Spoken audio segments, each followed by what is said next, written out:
He's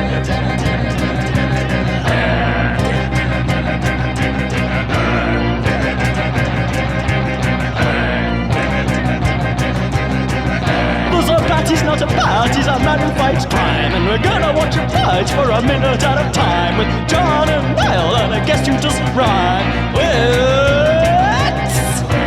Bat Minute!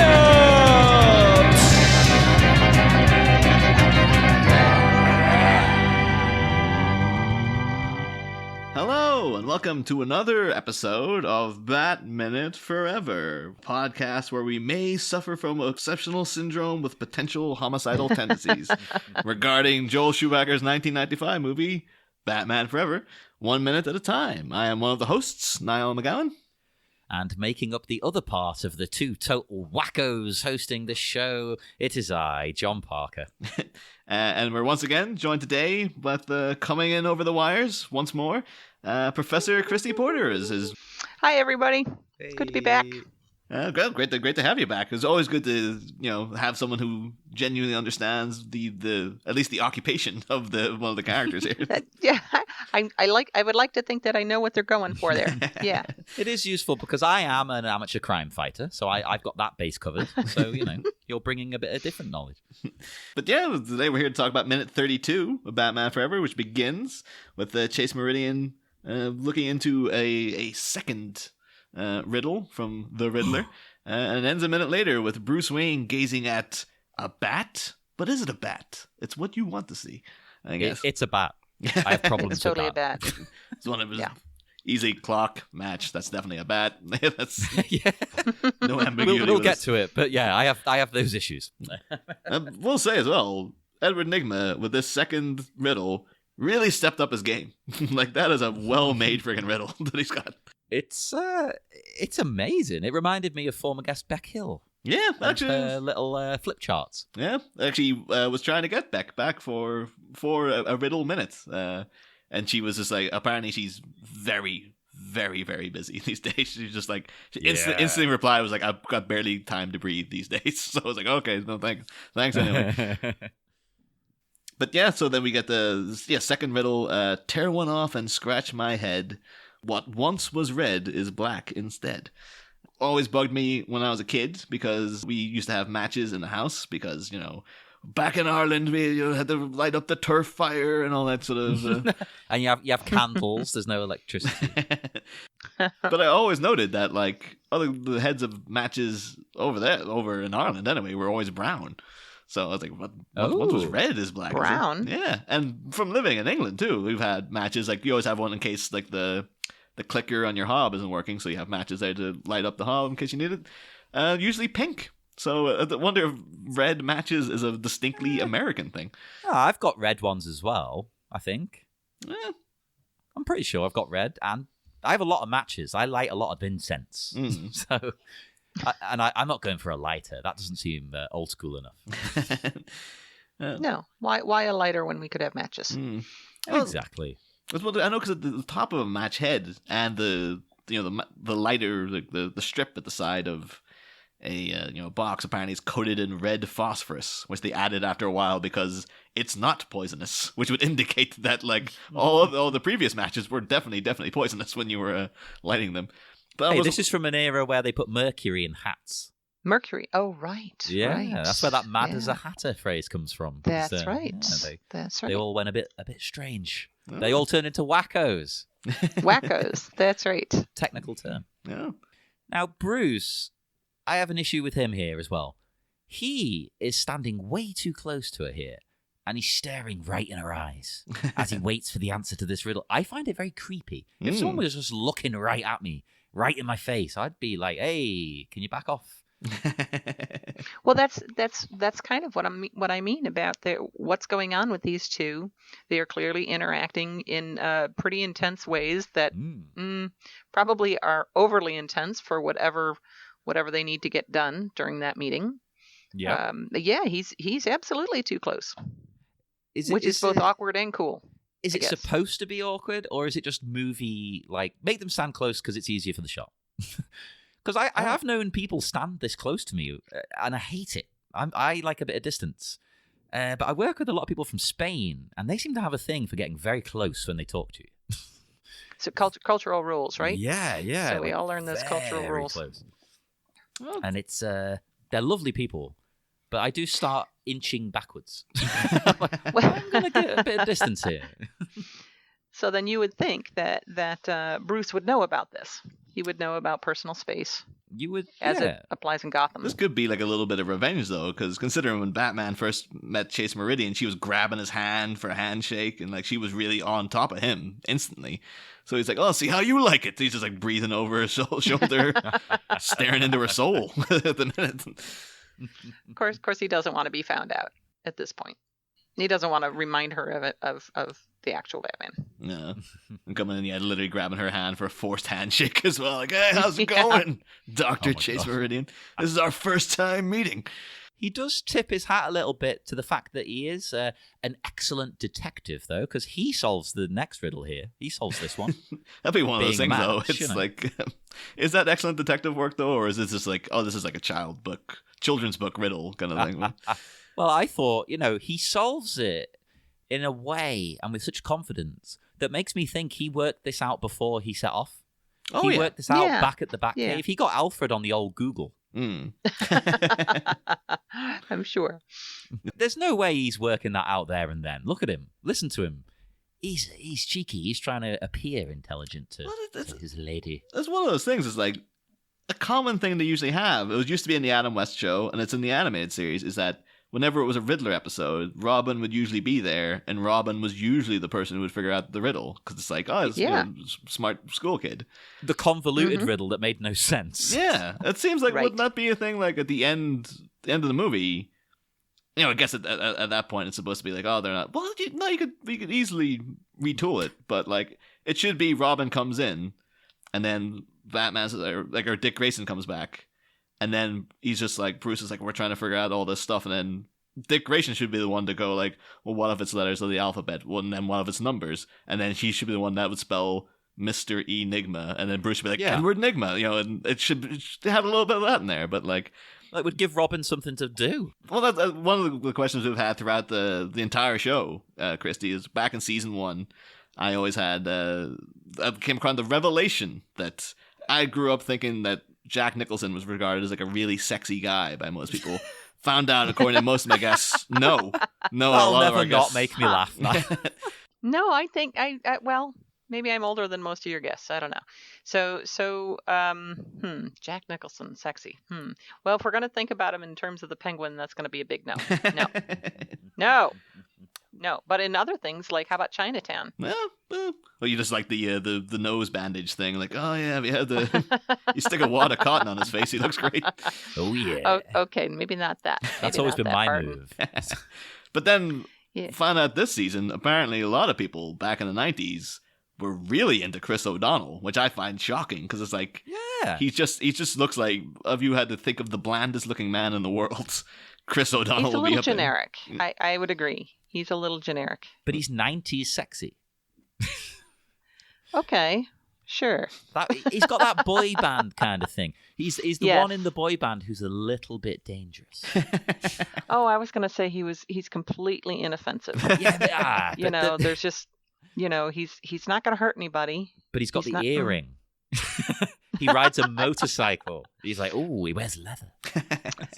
So then that would appeal to her in, what did she say, middle school, high school? Yeah. Oh, yeah. We talked about this actually. Yeah, because the way she describes the men she's sort of fallen for in the past, it's Robin she's describing. It really should be. The end of the movie really should be Bruce Wayne coming out of Arkham Asylum, or Chase Meridian coming out of Arkham Asylum after visiting Edward Nigma, and then hopping on the back of Dick Grayson's bike, and then just been like, "See ya, loser." Now that would have been interesting. You never see either of them again. And Alfred's like, "Well, just you and me again tonight, Master Bruce." Like, God damn it, Alfred. And I know I've kept mentioning it and alluding to it very explicitly, actually. But Chase's opinion of whoever wrote these riddles is that the writer is a total wacko. Yeah. And even Bruce questions this language. You can't say that. Yeah. Like, I work in a mental health hospital, right? And even we're not allowed to say patients anymore. They're not patients because that makes it sound like, oh, there's something wrong with them. So what is the more acceptable term? It is the most business-like thing. It's they are service users. Oh, come on. Yes, because they use the I'll service. take that back. Service user is so I will keep my opinions to myself. There you go. Yeah, I hate it. I do say patients, to be honest, because everybody knows what you mean when you say we go with client in some of the courses that I teach. Client, for instance, the one on psychotherapy. So because this makes people partners. Yeah, patient is passive and so forth. So I get that, but a service user, that's like taking the client thing to the next level where it just doesn't work anymore. That's client's better. Trying to turn it into Tron or something. It's just like, oh, it's one of the service users is here. Yeah, when I'm sure there are good reasons. When I had my interview for the job, they said, oh, yeah, so there's going to be 3 people on the panel. There'll be, this person, that person, and a service user also interviews you. And I didn't know what that was at the time. Nobody had explained. So I was like, someone from IT? Okay. They should have explained. They should have explained. They assumed I knew. I don't know why they assumed I knew. I was just someone doing the paperwork. But wacko, I mean, that's so pointed in the way they wrote that. Right. So, why would she even say that? If she's trying to impress Bruce, why would she say that out loud to anybody? My only thought on it, the only thing I could come up with, was like when you take a look at her face. She looks at Bruce like, yeah, I said wacko because you're an idiot. I dumbed it down for you. Because she then does explain it in the technical terms very smugly, like, I bet you don't understand any of this. Yeah. I wonder if it's just that Chase Meridian is always on. Like, as soon as he busts through that door, because again, her I guess you would call it a couch side manner is terrible. Like, this guy's coming to her for help. He set up an appointment, and she's just like, ugh, you. Like, she just has no time for him. And then this guy, he's coming like, someone's been sending me letters, and it's like, obsessive kind of stuff. And, you think if you were like a compassionate, psychologist, you'd look at that and be like, okay, I think this person might be very dangerous, and you should definitely go to the police about this because it's, the thing it says, it mentions, Commissioner Gordon mentioned you might be able to help, and it's like, yeah, this is something you should definitely be concerned about. But she's just so like instantaneously too, just like judging by this, yeah, the guy's a total wacko. And it's just like, nothing I can do. Just like that's your problem, Bruce. Like, get the hell out of my office and make sure you sign a check for the door on your way out. Well, that certainly should have lowered his opinion of her right there. But I don't think it did. No. Okay, it's like Bruce is just like, she can call me whatever she wants. Like, the guy gets out. He's used to getting abuse every night from people's fists going in his face. So he's just like, hey, this is what it takes. And actually, that also made me think as well, like, because the actual riddle is, it's a picture of Bruce Wayne's face, and then you pull the tongue, and it turns into an X-ray. I'm wondering, is that an actual X-ray of Bruce Wayne's head that Edward Nygma has got? Or is it an X-ray of Edward Nygma's head? Did he get it from somewhere I don't... Or, yeah, maybe he's like, I can hack access to Bruce Wayne's medical records, so I have... Oh, that would be cool. Why isn't it that? Yeah. Because then it would be like a hint that it's someone who works for Bruce. But he might not pick up on the hint. Yeah. You could do little things too. Like, she could be like, if it's like, is this your head? I was like, I don't know. It's like, there's a lot of cracks in your skull and stuff. Like, you should really, what are you doing? What are you doing with your time? Looked into. Yeah. But most importantly, is it an X-ray of Val Kilmer's skull? No. I couldn't find that out. I looked that up, and there was no answer to that. So I'm guessing this is just some random X-ray they found. Random X-ray. There's a big, it just has a little Getty Images thing down at the bottom. They had to cut it out. It's got a watermark all over it. That did remind me, though, so much of Sean German's listening of Spinal Tap. And just be like, yes. Chase Meridian's like, is this your skull? Like, it is. And like, well, that's an exact replica of my skull. I was like, well, it's not green. It is green. If you look at your veins, it looks blue. Like, yeah, but that's the vein. No, it's true. It's true. It's green. But yeah, I do love the Nicole Kidman's subtle facial expressions, though, because she does takes a moment to figure it out. Like when the riddle is posed, she has a kind of moment of like, what could this be? And then he's like, it's a match. And she has a little like, oh, yeah, all right, yeah, I get it, I get it. So I just thought that was a nice little touch. Although in talking about then, when Bruce then saying, we go, wacko, is that a technical term? And then she comes back with like, patient may suffer from obsessional syndrome with potential homicidal tendencies. Which again makes it sound pretty horrifying that she's so casually been like, homicidal tendencies, like this guy could kill you. Good luck. Yeah, but also quite a leap. That was the other thing I got from that. How would she know all of those things? Yeah. And I understand she's only got a minute to explain this to Bruce, but it's quite a leap. And she is right, but how does she know she's right? This is all she knows about this case. Yeah. I mean, she does say, he's obsessed with you and that. Again, I've mentioned it before, but I would prefer if that was carried through with being like a major plot point in the rest of the movie. Like, he is obsessed with Bruce, because they kind of drop that after a little while. I want him to be like insanely over the top, romantically almost. Like, it's like Will Graham and Hannibal. Yeah, definitely could have done something like that. Yeah, I think it should be like that. It's portraying it a bit like that at the beginning. He's got Bruce's pictures all over his wall. Yeah, that's right. I don't necessarily need a scene where he's trying to sleep with him. That'd be fine as well. But just be really over the top with it. And in that vein as well, like we've mentioned throughout this season of like, oh yeah, the idea that. What if Dr. Chase Meridian she turned out to be a villain? What if she was like the Batman version of Harley Quinn, basically, who was actually obsessed with Bruce? But if you alter that to like the fact that Nicole Kidman was saying like, oh, I wish I could have been the Riddler or something. This could have been a full-blown Hannibal thing where it turns out Dr. Chase Meridian is sending him these riddles. And this is all a lure to get Bruce Wayne in or something. And then she's doing all the Hannibal Lecter stuff of like making him think he's crazy and stuff when it's actually it's been her the whole time. That sounds like an interesting story. I'd buy it. Yeah, well, Nicole Kidman will have done it as well, but I don't want to brag, but I think our ideas are better now. This has been such a tough season because it's like I really love this movie, but every minute has been like we keep coming up with things that are better than the actual movie. Although the Goldsman draft has some extra dialogue here that I really like, and it's not in the finished movie. What did they cut out? Well, Chase says, obsession is born of fear. Recall a moment of great terror in your life. Say you associate that moment with a bat. The bat's image becomes a cancer of the mind, grows more real than your daily life. Can you imagine something like that? And it's great because that's Bruce. Yeah, that's what he does the whole damn time. Why would they throw that out? That's pretty good dialogue. I'd keep that in. Yeah, I mean, it wouldn't take much time to leave it in. It's not like they've cut 5 minutes out.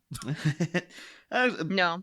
That's the thing as well. Like, in the novelization, that line's kept in, but it's surrounded by prose from the author, Peter David. And he himself has been publicly sort of dismissive of the script for Batman Forever because, so again, like 67 pages in into that novelization before he gets to anything to do with the movie. Like he was really free falling with a lot of just making up his own stuff and whatnot. And I can sense a little bit of disdain for like the idea that Dr. Chase Meridian wouldn't catch on to Bruce Wayne's Batman pretty much instantaneously through because when she's talking to him about obsession. Like prose written like there it was again, the same tone of voice which he'd heard in his comment about seeing him at night. That she first dismissed, but now was starting to notice recurring at key points in the conversation. She made a mental note to watch when such vocal shifts occurred again, and then has that whole thing about the bat. She says to him like, "Can you imagine something like that?" And then Bruce says like, "It's a stretch, but I'll manage." And then the prose goes, "Damn, there it was again, the same tone of voice practically sending off flares screaming into the night saying, 'Look here, right here, more than meets the eye, right over here.'" It seems to be indicating that like the author says like she should have figured this out a long time ago.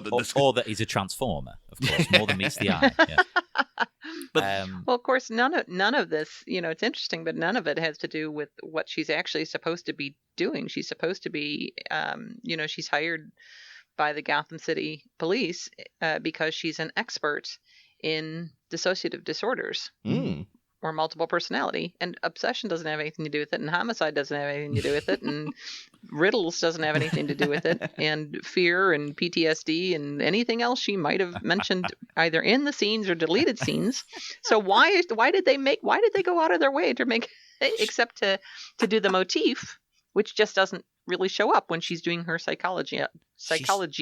She's just that damn clever. She can't help but solve these things.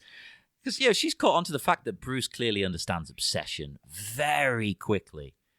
She's barely spoken to this man, and she's figured him out. Look how smart she is.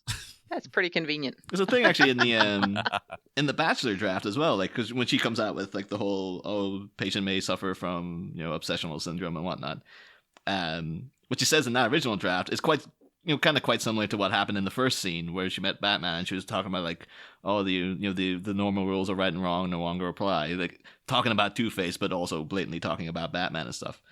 And she actually, Bruce says to her in that draft, like, "Oh, wacko, would that be a technical term?" And then she says, "We're talking about deep-seated duality, schizoid mania, pathological adoption of a ghost identity to act out sublimated rage. Anyone who needs to lead two lives, two separate identities, can never be whole, can never lead a balanced life." So that's kind of really digging into Bruce. I've been like, hey... she doesn't know at that point, but he must be like, "Oh, Jesus Christ, no need to tell it like it is, Chase. Come on."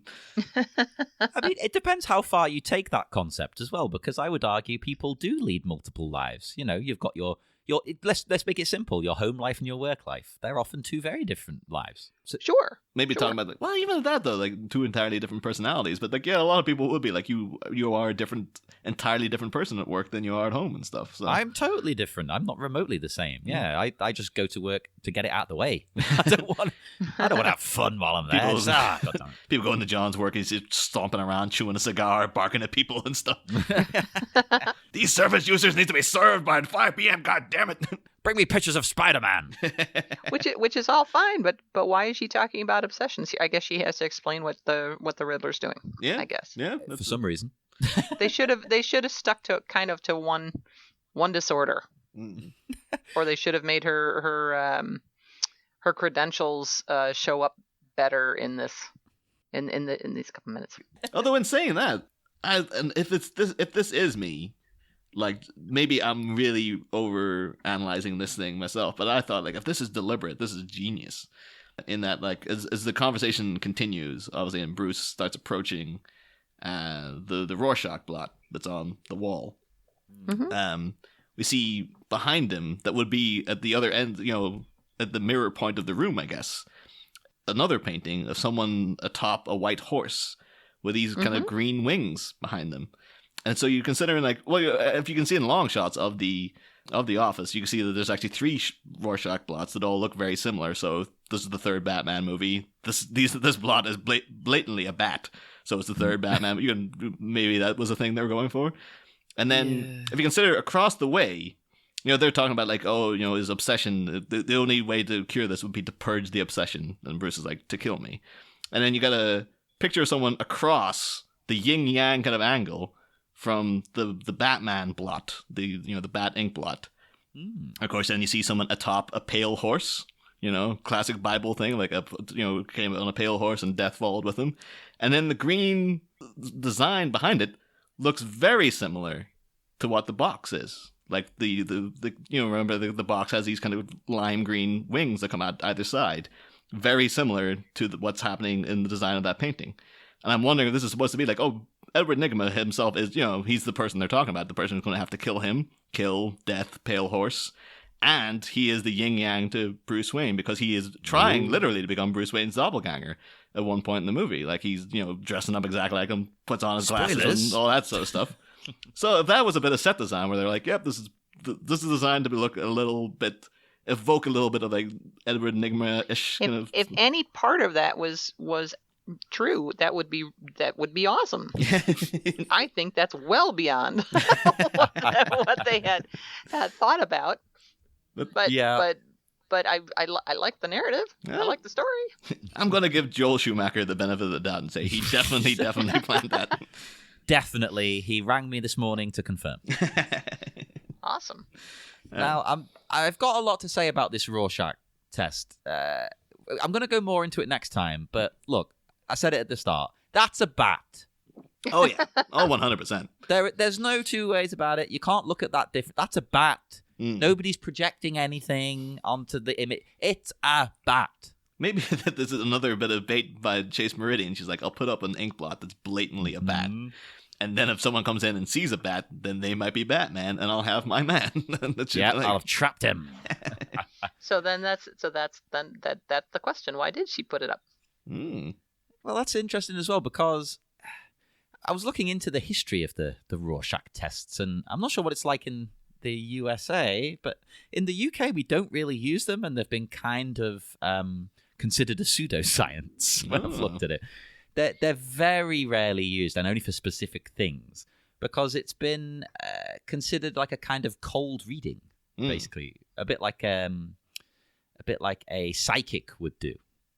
Why has she got it? I mean, this is the 90s, and maybe it was kind of cooler then. I don't know, but we sort of haven't used them for much longer than that over here.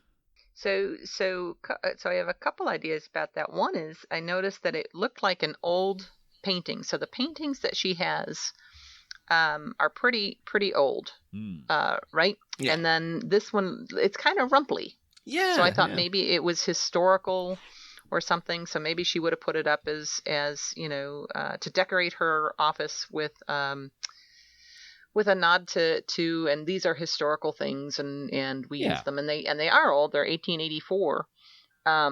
There have been different sets, but yes, they are not used as often. It's true, they're not used as often now in psychotherapy or for psychoanalysis. But that doesn't mean that they don't do what they were supposed to do. It's kind of interesting. Like, I can't dismiss the Rorschach altogether entirely. Yeah. But I would 100% agree that one is the bat. And then I was trying to get good look at the others in her office, and I couldn't. Do you have any readings on the other ones? What are the other ones? The other ones to me just looked like they were almost like a variation of the same exact picture. Like, it didn't. None of them struck me as being distinctly different. But that says a lot about you now. No, it says a lot about her because she's got all sorts of different art that's lying all over the floor and so forth. She's just setting up her office or whatever, but she put those up first. That's true. And again, she is obsessed with Batman, so maybe Bruce. She's obsessed with Batman. Yeah. And she could have put up any of the Rorschachs, but she actually used that one. And I don't know if you noticed this, but in that particular Rorschach, if you look down at like the bottom of the figure, you might have to look. What's at the bottom of the figure? Let's see. Sort of where it would be folded or where the symmetry occurs. Christy does a cold reading of the Rorschach. This is like you just right trying here, to prove right to John Patreon. that this actually works as well. It's like, look, I've entirely analyzed you guys by just looking at this same. Well, the fold at the bottom, it kind of looks like a little guy to me. But doesn't it? Yeah. So what is it? It's a Batman. Ah, there you go. Oh my god! Yeah. Holy crap! What? What? Very long head. It's like a bat gnome. Yeah, but you did say It's got like a head, arms, and legs, though. Yeah, that's true. Yeah. Oh, there you go. That's a good call. Yeah. Well. Yeah, I'm a professor. So I think it actually says more about her, or I'd like to think it says more about her. But the reason I can't dismiss these qualitative tests is because we spend a lot of time making fun of Freud and making fun of psychoanalysis and so forth. And these projective tests, the ones that you try and get people to you just ask for people's responses or their narrative about something. And, we actually do this all the time. So if you give people that particular one and everybody says bat, then we're not going to really learn much about that. But what if you give people some really ambiguous ones, like the ones that are elsewhere around that office, and then hear the story? Yeah. Or you give somebody, there's another kind of projective test where you give somebody a scene. It's like a drawn scene, and you tell them to make up a story with a beginning and a middle and an end. And they tell you about the characters. They tell you the relationship between the characters, and then you can do an analysis of the different concepts and themes that keep showing up. So I'm aware that people don't think those projective tests do as much as they as, for instance, the turn of the 20th century psychoanalytic folks thought, but they're still kind of fun. Or word association. Yeah. Maybe there's nothing to it, but maybe as part of a larger package, it is. It all adds up to the evidence and to whatnot to support whatever you conclusions come to. And it absolutely follows all the psychoanalytical stuff that this movie is trying to do. They're trying to talk about early trauma. They're trying to talk a lot about parents. They talk a lot about guilt and things that come up to the surface. Lots of neuroses when a self is in conflict with some other part of itself, then bad things happen. You're making it sound far more intellectual than. I'm sorry. No, in a good way. That's in not a good where way. I was. That's not where I was going. I think that's what the filmmakers are trying to do. Well, all right, then, hooray for the perfectly obvious, I guess. I don't know, but I did show you the man. There was a man in there. Yeah. That's amazing. I love it. I was imagining them like really talking about that in depth and behind the scenes of production, and then someone popped in their head and been like, "Joel, do you want Two-Face in like a pink leopard skin outfit or like a bright green one?" Like, pink. Let's go pink. But let's go back into psychology of Batman. The other thing that's striking, I think, about those Rorschachs is that under no circumstances would she ever, ever, ever have put those up. She would never give people, if she actually used them or she didn't, you don't give people the tests or assessments to look at and think about before they get in there. That's actually... That's a big no-no. That's a good so point. They were Shouldn't published. it be on the fly, kind of? Yeah, exactly. So you don't want to, basically tip people off to these things. So the Rorschach, some of the figures were published in 2009, and people had a very, very hard time with it because they're not supposed to be out there and on the loose. So at this point, I'm thinking, oh, she's kind of an idiot because she's using the word wacko. She's talking about things that she maybe does or doesn't know something about. She's got her own issues pretty clear. And she's then she's a fraud. putting some Rorschachs up. Yeah, she's a fraud. She's a terrible, terrible psychologist. The reason Chase Meridian's actually in Gotham, like it's the only city that'll take her. She's just She's been run out of town. It's like The Simpsons with the monorail. Yeah. That's right. More like a Shelbyville idea. And she's got these boxes all around her office. I'm pretty sure they're filled with, books that she can't sell because she made stuff up. We're on to you, Chase Meridian. This is Bouncing Back by Dr. Chase Meridian. We'll just be next stacks. Yeah, that's right. We'll say, though, I can't help but feel that, in stark contrast to what this movie would turn out to be, but this also strikes me as that it might be a little reference to a famous moment in Grant Morrison's Arkham Asylum, a serious house on serious Earth, which is, of course, like tonally and content-wise is so drastically different from Batman Forever, because it's a very, very twisted, dark, cerebral, very disturbing, piece of Batman fiction. I don't know, have you ever read Grant Morrison's Arkham Asylum? No. But no, and now that I know, I probably won't. It is fascinating, but it's pretty bleak. But the visuals are amazing. Oh, a fantastic artwork! Like probably some of the best pictures of the Joker they've ever done. But it was really going a different route with Batman. But yeah, there's a moment when they're talking. Batman's called into Arkham Asylum that's been taken over by all the crazies or the wackos, as Dr. Chase Meridian would call them. Right. And the psychologists who were there, been held hostage, and they actually clearing up the Batman, like, oh, we're not been held hostage, like we're staying here deliberately because we're not leaving this our hospital and stuff. But at one point they're talking about Two-Face, that they've attempted to cure Two-Face, taking away the coin and introducing a six-sided die, and then from that they've introduced tarot cards. And there's a whole big thing about like, no, now he's got like 78 available choices to him and stuff. But this seems to have completely destroyed Two-Face's mind because he can't make up because there's too many. Yeah, he can't decide whether he needs to go to the bathroom and stuff because he's just like, I don't know, I need to consult the cards and things like that. Like that's a genuine thing that's in it, that he ends up like urinating over himself because he just can't decide whether to go to the bathroom or not. But at one point then the Joker picks up, looks like Rorschach-esque. I'm not too sure if it's implied to be the tarot cards that Two-Face is using, or if it's random, because they're on the floor where Two-Face's cards were, but they're Rorschach ink blot cards.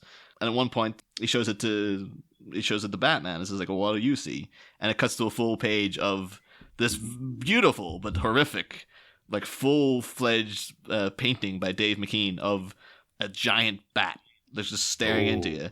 And it's very similar looking to the Monarch bat that was much more prevalent in scenes that were deleted. But you do get it in this movie, like, you know, the end when the Riddler sees the same thing that Bruce saw flapping towards him and stuff. That shot of a Monarch bat looks quite similar to that. So I'm thinking like that probably was a deliberate, like, you know, Joel Schumacher he's a comic book guy. Like, he definitely would have read that. And he's like, well, we're not going for that. But if we're doing psychology in Batman, I remember Arkham Asylum had a bit where he looked at an ink blot and he saw this horrifying bat vision and stuff. Mm-hmm. And then, of course, the Joker asked Batman, so what do you see? And then Batman's like, nothing. I don't see anything. So, oh my gosh, that would make them write all kinds of things down. You said nothing. Obviously, it should be a bat. Oh, well, I did want to ask this one thing, and that is, does she ever have any clients? I mean, she has been hired by Gotham City, and she is living in her office is this fabulous Vondabulous place, right? What kind of money are they throwing at her? Yeah, and where is she visiting from? And where does she usually employ? Does she take my health insurance? I mean, really, who are her clients? How long's her contract for? Because she's moving in like with a whole load of boxes. Yeah. I got the impression they'd just got her to consult on this particular case. Yeah, and they have quite a budget. Yeah. The thing is, next movie never mentioned, so it could be like they rode her out of town on a rail. Yeah. Let us never mention this again. It is pretty much like, you know, Chrissy, you've done a very good job of breaking down why Dr. Chase Meridian's terrible at her job, so it should become as no surprise. Like, oh no, she didn't last too long.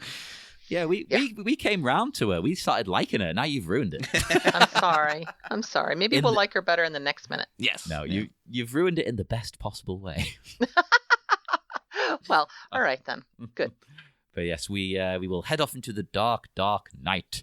We'll do more plugs on Friday. There's no point doing them today. You know where to find Christy. You know where to find us. Just go on Facebook, Twitter, Instagram. Check out the Patreon. That's always good. That's always helpful. You want more content? You get more content. You want to hear us talk about Shelley Duvall and Aladdin? There you go. It's on Patreon. You want to hear us talk about Pee-wee? It's on Patreon. There you go. And we will see you again on Friday for more Bat Minute Forever. Next time, a symbolic sleep century. A cover cock-up caused by a blatant bat blot causes Bruce's malaise to set in, but he manages a daring deflect via something Malaysian. However, as the potential preternatural powers of a doll of black and white are pondered by the Dark Knight, does he really believe this Dreamweaver can get him through the night? Find out Friday. Same Bat Pod, different Bat Minute. Ba-da-da,